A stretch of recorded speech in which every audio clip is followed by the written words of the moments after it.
세 번째 시간 시작하겠습니다. 저는 제 자신이 과학주의자라고 생각진 않아요. 물론 이것도 착각이고 왜곡된 자기 개념이고 방어인지는 모르겠습니다만, 하지만 우리는 과학적 사고는 할 필요가 있고 필요가 있는 것이 아니라 중요하다 저는 생각해요. 그런데 앞서 두 번째 시간 제가 이상심리, 지금 정신장애라는 정의를 얘기를 하면서 심리학 안에 그런 비과학적인 요소를 얘기를 했는데, 우리 개강했을 때 심리학은 철학과 생리학의 만남이다 했죠.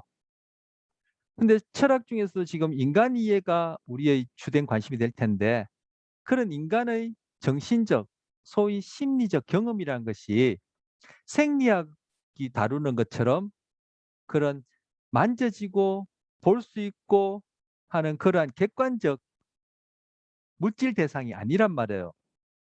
그런데 그 생리학이 갖고 있는 소위 과학적 방법을 거의 적용하려고 하니까 아까 구성 개념 이런 것들을 측정할 수 있는 형태로 다루기가 참 쉽지가 않기 때문에 심리학 안에서도 상대적으로 위크한 사이언스에 해당하는 그런 분야는 심리학이 아닌 아주 스트롱한 강한 과학 입장에서 보면은 과학이 아니다. 심리학은 과학이 아니다. 이렇게 보여줄 수 있는 부분이 있다고 제가 그 얘기를 했어요. 그런데 여러분 같은 경우에도 그렇고 저도 그렇고 웬만큼 심리학을 공부했다. 교수님들 같은 경우에야 제가 함부로 얘기할 수 없겠고 대학원생 정도 심리학을 공부했다 하더라도 소위 심리라는 단어가 들어가서 쓰여진 책 또는 심리라는 단어가 들어가서 얘기되어지는 강연을 하는 작가와 그런 강연자들이 얘기하는 걸 보면은 문학 같은 그런 얘기들을 주로 한단 말이에요. 제가 보기엔 전 실제 그렇다 생각하는데, 그게 소위 이 대중들이 접하는 그러한 심리학 책이나 심리학 강연이에요. 그걸 우리 학기 처음 시작할 때 바로 상식 심리학 또는 다른 데서는 사이비 심리학, 대중 심리학이라 얘기하는 거예요. 왜? 과학적 방법이 결여되어 있는 그런 비과학적 심리학, 그걸 심리학이라 생각하기 때문에 그걸 보고 호기심이 생겨서 심리학 강의를 듣거나 심리학을 전공을 하게 되면은 충격을 받을 수도 있다. 이런 얘기를 흔히 하는 거예요. 소위 심리라는 이름이 들어가는 것을 가지고 이빨 까는 사람들.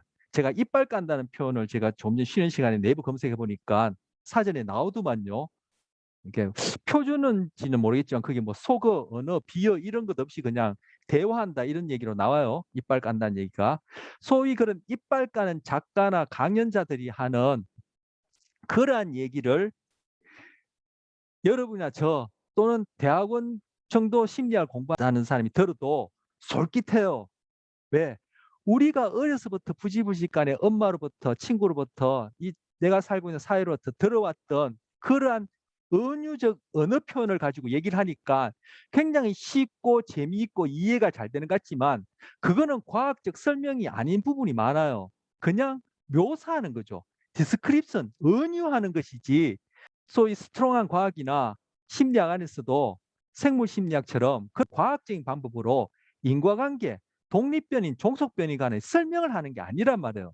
그래서 심리학 전공하는 사람들도 이러한 제 표현을 빌자면은 비과학적인 요소가 포함되어 있을 수 있는 이런 문학적 심리학을 들으면은 쉽고 재밌다고 얘기를 하고, 생물 심리학이나 학습 심리학을 들으면은 어렵다고 얘기를 해요. 왜 어렵습니까? 평소에 사람들이 쓰던 그런 구성 개념, 즉 우리가 그 심리적 경험 그 자체가 대상이 뭔지 모르지만 그것을 표현할 수 있는 은유적인 단어를 빌어서 쓰는 그런 용어를 가지고 우리가 10년, 20년, 30년, 50년 살아왔기 때문에 그러한 언어로 얘기를 하니까 그게 쉽고 재미있지. 사실 그렇게 얘기한 내용들은 그건 그냥 묘사일 뿐이에요. 즉 문학일 수도 있다는 거죠. 그런 부분들만 본다면은 심리학이 과학이라 얘기하면은 놀고 있네 이런 얘기를 할 수 있는 거죠. 스트롱한 과학자 입장에 보면은. 그래서 웬만큼 심리학 공부를 하더라도 바로 제가 얘기한 그런 과학적 사고 훈련이 안 되면, 그리고 과학적 사고 훈련이 참 쉽지가 않아요. 그래서 학부 4년, 제가 보기엔 제가 그렇게 공부를 안 해서 그런지 몰라도 대학원생들도 이 과학적 사고하기가 쉽지 않아요. 소위 스트롱한 심리학을 한다는 생물 심리학 하는 사람들도 과학적 사고라는 게 이게 훈련이 많이 필요하거든요. 그런데 그 정도 공부하더라도 소위 이빨 깐다는 그런 강연자나 작가들하고 대화하면은 잽도 안 돼요. 심리학에 대해서 문외한인 일반인들 앉혀놓고 대학원생이 어떤 심리적 현상에 대해서 얘기하는 것하고 그러한 이빨 까는 사람들이 얘기하는 거 들어보면은 일반인들은 이빨 까는 사람 얘기가 더 마음에 와닿고 이해가 속속 잘 되고 쉽고 감동받고 그게 심리학인 줄 알아요. 이 얘기를 왜냐하면 그만큼 이 과학적 사고가 중요하다는 얘기를 하게 됐는데, 아까 성격이라는 것, 이상이라는 개념이 그렇게 다루기 힘들기 때문에 이 분야에서는 그만큼 스트롱한 과학이 되기 힘든 거예요. 그래서 일반인들, 여러분 같은 경우도 그런 경우가 있겠습니다만 심리학 하면은 다 뭐요? 바로 그러한 과학적 사고가 엄격하게 적용되지 않은 우리가 흔히 쓰는 그러한 상식적인 수준에서 얘기하는 하나의 설명이 아닌 묘사, 디스크립션을 들어온 경우가 많고 그게 심리학인 줄 알고 있기 때문에 이러한 가장 기초가 된다고 할 수도 있는 이 개론 내용이 이게 만만치 않고 어렵게 여겨지는 거예요. 즉 일반인들이 아는 심리학은 심리학이 아닌 거죠. 그렇다면 그거는 학이라는 학문을 붙이기보다는 그냥 심리를 문학적으로 그냥 표현한다. 우리가 일상적으로 사용하는 상식 수준에서 우리가 흔히 들었고 그게 바로 나의 심리적 경험을 일컫는 그 말이구나라고 착각해온, 단지 빗대어 얘기하는 은유일 뿐인데 착각해온 그런 단어를 늘상 접해갖고 그 얘기를 하니까 쉽고 재밌고 알아듣는 거예요. 근데 알고 보면 그거는 과학적 설명이 아닌 거예요. 독립변인, 종속변인도 없고 그 사이에 설명 관계가 없는 거예요. 그런 게 태반이에요. 그것들이 이제 대중들이 갖고 있는 그런 대중 심리학인 거죠. 바로 내가 이제까지 길들여진 언어를 가지고 내 자신의 경험에 대해서 그 중에서도 뭐 의식할 수 있는 일부분만을 내가 이러쿵저러쿵 얘기를 하는 것. 우리 만나서 흔히 내 힘든 경험 얘기하고 거기에 대해서 주거니 받기 하는 그런 얘기. 사진 찾아보니까 서로 대화한다. 이게 이빨 깐다라는 뜻이더만요. 뭘 이빨 깐다는 표현 자체가 그렇게 고급스러운 표현 아닌데 이빨 까는 그게 심리학인 줄 아는 경우가 많다라는 거죠. 심리학 안에도 비과학적일수록 그런 요소들이 있을 수 있고 있다라는 거죠. 그래서 과학적 사고는 저는 과학주의자가 아니라고 저 스스로 생각합니다. 착각인지 모르겠지만 과학이 전부다라고 생각하진 않아요. 하지만 과학적으로 사고하는 것은 굉장히 중요하다 생각해요. 어떤 물리학자가 얘기해요. 우리가 왜 이렇게 인간 세상이 불합리하냐? 바로 과학적 사고가 우리가 결여되어 있기 때문이다. 이렇게 얘기를 해요. 자, 아까 봤던 이상심리 두 번째 장. 이제 이상심 정신장애에 대해서 정의를 내렸는데 이 정의를 내리는 기준이 있는데 그래서 쭉 소개를 해요. 먼저 휘리릭 보면은 첫 번째 적응, 두 번째 통계, 세 번째 주관적, 네 번째 사회적 규범이 있는데 최종적으로 이 전문적 기준이 우리의 기준이 되어야 되는 거죠. 전문적 기준이. 근데 이 전문적 기준을 세울 때 결국 여기서 보면 임상심리학자나 정신의학자, 이 전문가가 전문적 기준을 세울 텐데 이 사람들이 그러한 기준을 세울 때 여기서 얘기하는 적응, 통계적 개념, 주관적 불편감, 사회적 규범 이걸 다 고려해서 세운다는 거예요. 그래서 그러면 다 고려하는 이 적응, 통계적 기준, 주관적 불편감이 뭔지 살펴보면은 적응, 오늘 적응이란 단어 제가 많이 얘기하죠. 개인의 인지, 정서, 행동. 성격 얘기할 때도 그죠? 개인의 독특한 인지, 정서, 그때는 또 감정이라 했는데 뭐 정서, 감정 우리 구별 없이 사용하면은 행동, 상의 어떤 그런 패턴, 독특한 방식, 뭐 성격을 얘기했죠. 그리고 아까 좀 전에 이상이라는 정신장애 개념 정의할 때도 이런 것들이 심각한 동요를 일으킨다 얘기했죠. 그래서 그대로 뭐 개인의 인지, 정서, 행동 그리고 여기는 신체적으로도 그것이 문제가 생겨서 적응에 지장을 초래할 때 이거를 이상 행동이다, 이상 심리다, 정신장애다 이렇게 보자라는 거예요. 적응 측면에서. 하지만 전문가 기준은 이것도 포함하는 거예요. 자, 이것만 고려해서 정상이다, 비정상이다 이렇게 얘기할 수도 있고 그런 기준도 있고 통계적 기준도 있다는 거예요. 여러분들의 키, 뭐 우리 대학교에 있는 대학생들의 키, 아니면 우리 대학이 아니고 한국에 있는 대학생들의 키, 아니면 더 크게 넓혀서 이 전 세계에 있는 20대 대학생들의 키를 쭉 분포를 우리가 표시해 보면 여기에는 이제 즉 몇 명이냐가 될 테고, 그죠? 수명이 아닙니다. 숫자, 네, 숫자 몇 명이냐 될 테고 여기는 이제 키가 뭐 한 얼마부터 잡을까요? 한 150부터 잡을까요? 150에서 뭐 한 2m까지도 있겠죠. 200까지도. 해서 150명은 뭐 몇 명, 그다음 이제 160 된 사람은 몇 명, 170은 몇 명, 190은 몇 명 이렇게 하면은 상대적으로 150은 160이나 170보다 적겠죠. 200이나 210은 160, 170보다 적겠죠. 이걸 막대 그룹으로 쭉 표현해 보면 이런 형태가 될 거예요. 이런 형태. 그죠? 나타나는 그 빈도가 이 숫자에 따라 이 막대급을 세어보면은. 그래서 전체적인 분포를 보면 이런 형태의 분포를 보여요. 이걸 정상 분포라 그래요. 우리 수업 듣는 학생 중에 뭐 통계나 사회과학 하는 사람들이 정상 분포 들어봤을 거예요.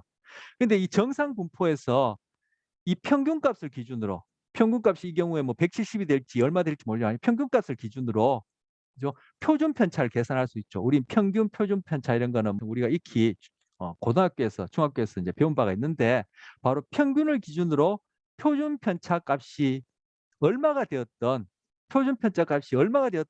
그 표준 편차 값을 한 단위로 삼아요. 한 단위로 삼아서 평균으로부터 한 단위 벗어났냐, 두 단위 벗어났냐, 세 단위 벗어났냐, 한 단위 벗어났냐, 두 단위 벗어났냐, 세 단위 벗어났냐, 즉 한 표준 편차 벗어났냐, 두 표준 편차 벗어났냐 이런 식으로 표시할 수 있거든요. 그래서 보통 이 정상 분포를 다 포함하는 거는 한 세 표준 편차 이상 되면 다 포함돼요. 그래서 바로 이 두 표준 편차, 평균을 중심으로 표준 편차 두 구간 내에 들어가는 것은 다 정상이고, 즉 표준 편차 두 구간 밖에 있는 경우,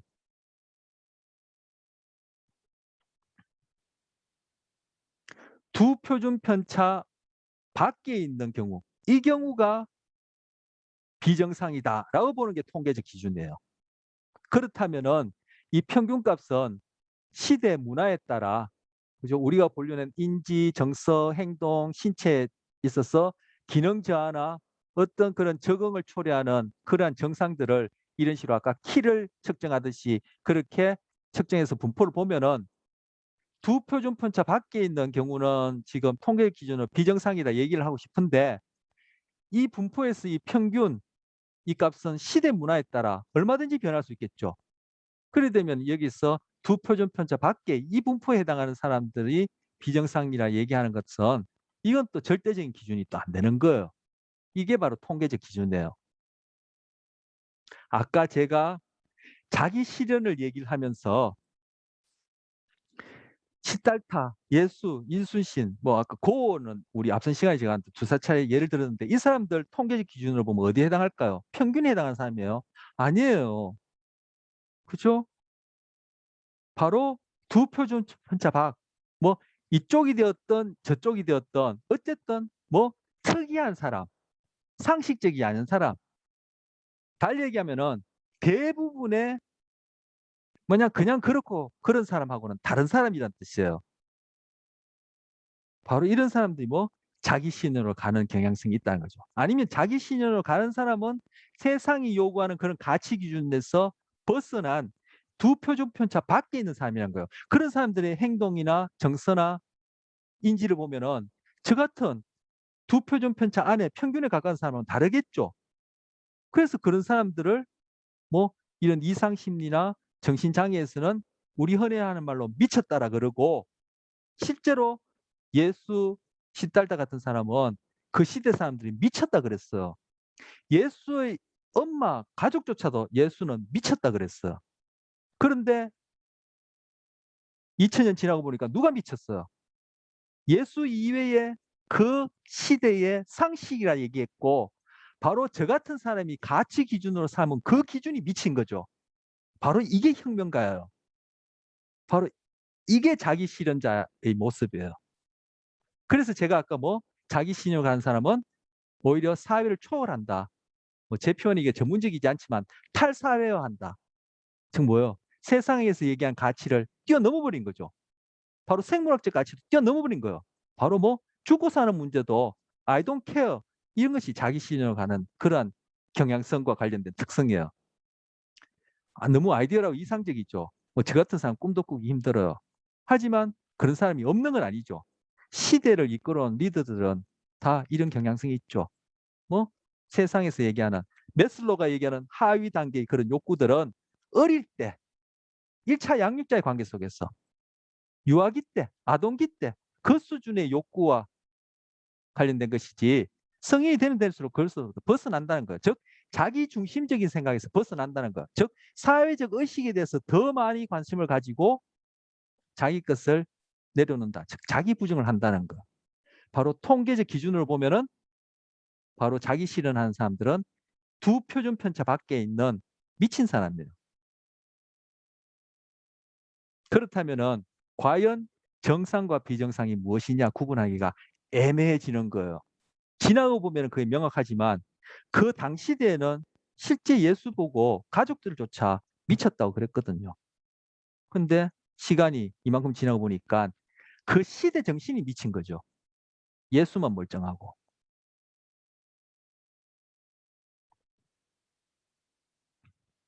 자, 세 번째 주관적 불편감이에요. 자기 자신이 불편하냐? 이런 인지, 정서, 행동에 있어서 신체적으로 그거에 따라 이상이냐 정신장애냐 나눈다는 거예요. 네 번째 사회적 구별이요. 이제까지 얘기했죠. 사회적 구별. 그래서 그 시대의 정신장애다, 이상행동이다, 부정응이다 얘기하는 그 기준을 보면은 그 시대 정신을 알 수 있어요. 참 상대적이죠. 바로 이런 상대적이라는 것을 깨달을수록 아까 앞서 인본주의 얘기하면서 그 가치 조건에서부터 자유로워지는 거예요. 그래서 책을 많이 읽고 다양한 분야에 관심을 가지고 내가 보는 관점이 거시적이 되면은 좀 더 이러한 방향으로 자기 신을 가까운 그러한 자기 개념과 세계관과 인간 이해가 생기는 거예요. 그렇지 않으면은 달리 얘기하면은 흔히 얘기하면은 뭐 저나 여러분이 듣기 싫은 공부가 덜 되어지면 덜 될수록 메슬로의 하위 단계에 머물러서 프로이드가 얘기하는 구강기, 학문기 수준에서 그런 1차 양육자의 그 관계 속에서 일어나는 갈등 문제 해결을 30, 40, 50, 60세에서도 하는 거예요. 대상만 달랐지. 자식에게, 배우자에게, 이성에게. 그게 이제 치료의 대상이 되어지는 부정적인 성격 또는 그것이 임상적으로 지금 얘기하는 이런 기준에 볼 때 해당한다고 여기지면 이상심리가 되는 것이죠. 자, 이러한 것들을 다 고려해서 이선 각각 적응 기준, 통계 기준, 주관적 불편감, 사회적 문화라는 기준에서 각각 봤는데 이런 것들을 다 포함해서 전문가들이 임상심리학자나 정신의학자들이 고려한 그 기준을 가지고 이상심리를 정의한다. 이렇게 볼 수 있고 그것이 정의된 책이 여기에서 DSM이라고 불러요. 이 심리학하는 사람은 아니면 정신의학과 관련된 사람은 DSM 하면은 금방 알아들어요. 그만큼 유명한 책이에요. 매뉴얼과 같은 것이에요. 요걸 보면은 어떠한 정상은 어떠한 뭐 이상 또는 정신장애에 해당한다 이렇게 볼 수 있는 하나의 매뉴얼 같은 거예요. 그래서 이 DSM이란 것이 바로 이런 전문적 기준에서 이상심리, 이상행동, 정신장애를 정의 내리는 방식이다 해서 다섯 번째 마지막으로 전문적 기준을 소개하는 거야. 그래서 DSM 이것이 계속 리바이즈드 즉 개정이 되어서 지금 5판까지 나와 있어요. 2013년도에 나왔으니까 한 8년 지났죠. 그래서 DSM-5라 불러요. DSM-5. 그래서 DSM-5 하면은 이제 지금 최신 이러한 매뉴얼이 될 텐데 이런 진단하는 매뉴얼이 될 텐데 이 분야에서는 의학자들도 DSM-5, 심리학자들 DSM-5 하면 금방금방 알아듣는 그런 전문적 이상 심리에 대한 기준 매뉴얼 책이에요. 자, 이런 기준 하에서 이제 정신장애 예를 볼 텐데 그 보기 전에 이런 이상행동, 정신장애에 대한 이론이 있어. 근데 이 이론 이미 우리 이번 학기 시작하면서 분파 보면서 다루었고, 그리고 지금까지 생물 심리부터 시작해서 지금 쭉 봐왔던 그것들이 지금 반복되는 거예요. 결국 그럴 수밖에 없죠. 네, 이제까지 살펴봤던 분파나 생물 심리, 학습 심리, 동기 정서 뭐 해서 이제 뒤에 이제 사회 심리도 나오겠습니다만, 그러한 각각의 하위 심리학 분야 내에서 인간을 설명하고 인간이 어떻게 발달하고 어떻게 동기를 충족하고 적응하는지를 나름 설명하는데, 그러한 적응에 있어서 실패한 경우가 이상행동이니까, 그 이상행동이 왜 생겼냐면은 바로 지금 얘기했던 그러한 하위 분파에서 이러이러한 식으로 적응하는데 부적응이 생겨서 이상행동이 생긴다 하니까, 결국 이제까지 살펴봤던 그런 하위 분야가 이론이 되는 것이죠. 그래서 지금 정신분석적 입장이에요. 우리 지난 시간 살펴봤던 내용 그대로 반복되는 거예요. 어린 시절 경험, 프로이드 정신분석은 어디서 다 결정난다 했죠? 구강기, 학문기, 능동기 해서 초등학교 입학하기 전 한 5살, 4살 이때 다 성격이란 것이 발달 결정된다 했죠. 그래서 어린 시절 경험, 그것도 뭐 무의식적으로 그러한 이더 에고, 슈퍼 에고 사이의 그런 불균형 때문에 생겨난다. 그렇게 설명하는 거예요. 무의식 의식보다 더 중요하다. 그래서 오늘 성격 측정할 때도 투사법을 쓴다. 구조적인 설문지를 쓰지 못한다. 그런 얘기 했던 거야. 자, 정신분석적 입장에서 얘기하는 이상행동. 즉 어린 시절에 무의식적 갈등이 해결 안 되어서 나타난 것이다. 행동주의 입장은 고전 조건이나 도구 조건이나 얘기했던 그거예요. 행동을 들여다본다. 아까 인지, 감정 이런 거 있다 했는데 결국 그거는 내적 경험이니까 우리가 볼 수 있는, 관찰할 수 있는, 측정할 수 있는 행동을 다루고, 그 행동이 살아오면서 고연 조건이나 도구 조건 한 중에 그것이 잘못 학습되면은 이상행동이다. 이렇게 보는 거예요. 그다음 이제 세 번째, 인본주의 입장, 오늘 했던 거예요. 인간은 자아실현, 성장을 이루어가는 경향성을 지닌 존재다. 인간의 자유의지와 각 개인의 주관적, 현상적, 오늘 뭐 현상학, 철학에서 현상학 얘기했죠. 그런 것들 경험을 강조하는 거. 그런데 그 중에 바로 자기 또는 자기 개념, 뭐 대동소이하다고 제가 아까 표현했는데, 그것이 실제 경험하고 불일치하면 왜곡이 생긴다. 그러면 자기가 갖고 있는 그 자기 개념은 실제 자기 개념이 아닌 아이디어란 왜곡된 셀프고, 실제 자기는 액츄얼 셀프인데 그 둘 사이에 왜곡이 심하면 심할수록 부적응이다. 그 이상 행동으로 나타난다. 이렇게 생각하는 거죠. 자, 인지행동적 입장. 인간은 세상에 능동적으로 개입한다. 즉, 능동적 의미를 부여한다. 우리는 단순히 환경에서 일어나는 일을 수동적으로 받아들이지 않고 우리 안에 어떤 인지적인 그런 처리 과정을 통해서 능동적으로 해석한다는 거예요. 그런데 그 능동적으로 해석하는 인지 과정이 잘못되어 있으면은 우리는 사고나 감정이나 행동이 잘못 나타날 수밖에 없다. 그것이 사회적으로 부적응, 즉 역기능 상태가 나타난다. 이렇게 생각하는 게 이상행동이에요. 우리 안에 어떤 그런 정신적인 과정이 중요하다라고 생각하는 거예요. 다섯 번째, 생물학적 입장은 말 그대로 생물학적인 조건이 잘못됐다는 거예요. 유전자가 잘못되었던, 그로 인해서 뇌가 잘못되었던, 아니면 우리 그 신경전달 물질에서 도파민이라는 거 배웠죠. 그 이외에도 여러 가지 우리 신경계 화학 물질이 있는데, 이런 화학작용이 잘못되었던, 그로 인해서 생겨나는 것이 이상행동이다. 이렇게 생각하는 게 생물학적 입장이에요.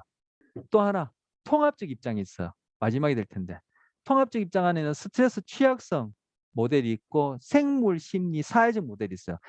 먼저 스트레스 취약성 모델은 다른 사람들도 다 동일한 유사한 스트레스를 경험한단 말이에요. 그런데 왜 그 사람만 이렇게 이상 행동이라 얘기하는 임상적으로 치료의 대상이 됐냐는 거예요. 바로 그 사람은 취약하게 타고났다라는 거예요. 즉 모든 사람이 동일한 스트레스를 경험한다고 다 이상 행동을 나타내는 것은 아니다. 그러면 이상 행동을 나타내는 사람 뭐? 바로 취약한 특성을 갖고 있다는 거예요. 갖고 있다. 이렇게 생각하는 게 스트레스 취약성 모델이에요. 그래서 정신병리의 취약성을 가지고 있는 개인은 이를 촉발시키는 부정적인 스트레스 사건을 계기로 정신병리가 나타난다 이렇게 생각하는 거죠. 물론 스트레스에 취약한 특성이 있다 하더라도 이러한 부정적인 스트레스 사건, 어떠한 이상행동이나 정신병리를 일으킬 만한 그런 스트레스 경험을 하지 않으면은 전혀 이상행동이나 정신장애가 될 일이 없고 그 경우가 아니죠. 즉 취약하게 타고났더라도 이러한 계기, 즉 사건 경험이 없으면은 정신병리가 나타날 수도 없고 나타날 필요도 없고 나타나지도 않아요. 그런데 취약하게 타고났는데 이러한 경험을 하게 되면은 정신병리에 이르게 된다. 이렇게 얘기를 하고 제가 이걸 은유적으로 표현하면 장전된 총알과 방아쇠 당기기와 같다. 이렇게 비유할 수 있어요. 장전된 총알은 우리가 선천적으로 타고난 특성, 방아쇠 당기기는 우리가 살아가면서 그죠? 엄마 태에서부터 출생해서 각각의 발달 단계 동안에 우리가 경험하는 세상 속에서 사람을 통해서든 사건 사고를 통해서든 경험하는 것을 통해서 그것이 타고난 요소하고 상호작용해서 그것이 결국 정신병리가 되어지든 건강한 성격이 되어지든 건강한 사고가 되어지든 그런 식으로 우리 인간이란 존재가 형성되게 된다. 그걸 비유적으로 장전된 총알과 방아쇠 이렇게 비유할 수 있어. 그래서 장전된 총알은 유전, 방아쇠는 경험 또는 학습 이렇게 얘기할 수 있는데 지금 스트레스 취약성 모델은 장전된 총알이 스트레스에 취하게끔 타고났단 말이에요. 그런데 바로 부정적인 스트레스라는 방아쇠가 당겨지게 되면은 정신병리가 생긴다. 이렇게 생각하는 게 이 모델이에요. 하지만 그런 장전된 총알이 있다 하더라도 취약한 특성을 타고났다 하더라도 이러한 경험이 없으면은 뭐 이러한 일은 일어날 수 없겠죠. 정신병리나 이상행동이 일어날 수 없겠죠. 이게 스트레스 취약성 모델이고 생물 심리 사회적 모델은 정신장애가 생물학적, 심리적, 사회적 이런 요인들이 다 상호작용해서 나타난다는 거예요. 그래서 여기서는 생물, 심리, 사회 이렇게 다 상호작용하니까 다 다차원적으로 그죠? 접근하고 또 이들 간에 어떻게 상호작용하는지를 그걸 또 들여다보는 식으로 그렇게 접근하겠죠. 그래서 이게 통합적이라 얘기를 하는 거예요. 그리고 대표적으로 건강심리학 분야에서 이 생물심리 사회적 모델을 근거로 하고 있다라고 여기 소개하고 있어요. 이 건강 얘기할 때는 심신의 건강 다 얘기하는 거죠. 그리고 사회적 적응도 얘기하는 거죠. 바로 이러한 이론들에서 얘기한 그런 전문가적 기준 하에서 정신장애 분류를 보겠다 해서 이제 쭉 소개를 합니다. 첫 번째 자폐 스펙트럼 장애요. 가장 중요한 점은 유전적 요인이라는 거예요. 여기서 단일 유전자가 관여하느냐, 뭐 다수의 유전자가 관여하느냐 그렇게 얘기가 있지만 아마 다수 유전자가 작용하는 것 같다고 하는데 유전적 요인이 있다라는 거예요. 하지만 조금 전에 얘기했듯이 장전된 총알만 있다고 해서 총알이 나가진 않아요. 방아쇠를 당겨야 돼요. 방아쇠만 열심히 당긴다 해서 장전된 총알이 나가지 않아요. 그래서 유전적 요소와 환경적 요소, 즉 경험이 합세되어야지만이 그것이 정상적인 성격이 되든 건강하지 못한 성격이 되든 정신장애가 되든 이상행동이 나타나는 거예요. 그렇게 된다고 볼 때 자폐 스펙트럼 장애도 당연히 유전적 요소가 기하지만 환경적 요소도 있다는 거예요. 뭐 임신 중에 엄마가 어떤 상태였었냐 여기 뭐 여러 가지로 교재있는 거 적어놨습니다만 그리고 부모가 나이가 많은 부모냐 요즘 갈수록 애기 늦게 낳죠. 그런 것들이 이러한 가능성도 좀 높일 수 있다 이렇게 볼 수 있겠죠. 그리고 출산과 관련해서 어떤 감염이 되었냐 그럼으로써 그것이 뭐 그 아이의 신경 발달에 영향을 주었느냐 이러한 점을 환경적 요소로 생각하는 거예요. 자폐 스펙트럼 장애를. 자, 더 이어서 자폐 스펙트럼 장애. 지금 아동 청소년의 경우에 자폐 스펙트럼 장애를 보면은 사회 정서적 상호작용이 결핍되어 있고 그리고 비언어적 의사소통에 결핍이 있어요. 그래서 이런 비언어적 의사소통, 즉 이것이 달리하면은 정서적인 상호작용을 얘기하거든요. 여기 정서란 말 나왔듯이. 그래서 비언어적 의사소통의 결함이 있기 때문에 언어 발달도 장애가 있어요. 여러분이나 저나 쓰고 있는 이 언어 그리고 우리가 언어를 배울 때 우리가 명시적으로 보여지는 기억년, 디귿, 리엇, 한글, ABCD 알파벳, 영어 그것 이전에 더 중요하고 먼저 배워지는 것이 비언어적 요소예요.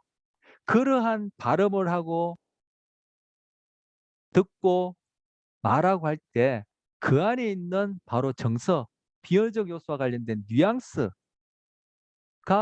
어떤 야가 언어 학습하는데 토대가 되어지고 더 본질적이고 더 중요해요.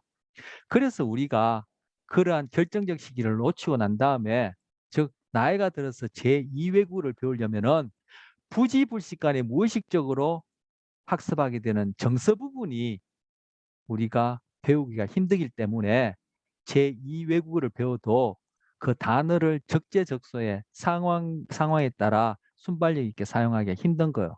그걸 이제 백업하려면 무진장 노력을 해야 되는 거죠. 하지만 여러분이나 저나 한글 배울 때 뭐 부지불식간에 배웠죠. 그냥 특정한 발음 소리에 대해서 그것이 어떠한 사회관계 속에서 정서적인 그런 의미를 전달하는지를 그냥 부지불식간에 자동적으로 배운 거예요.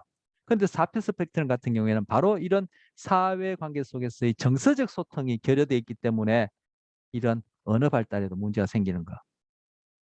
상동화되고 반복적인 움직임을 한다. 이건 익히 여러분 들어보셨을 거예요. 그리고 어떤 변화를 싫어한다. 여기 보면 상태 유지와 변화, 상태 유지를 하려고 하고 변화에 저항한다. 나오고. 그리고 제한적이고 고정된 관심을 보인다. 한 군데만 관심을 보인다. 자, 아직까지 자폐 스펙트럼 장애의 중심 정상, 주된 정상을 치료하는 방법은 없어요. 그래서 여기서는 이것저것 여러 가지를 복합해서 결국 개선하고 정상을 최소화하는 것이 목표다. 이렇게 얘기를 하고 있는 거예요. 두 번째, 조현병. 예전에 정신분열증이라 얘기했는데 조현병으로 넘어갑니다.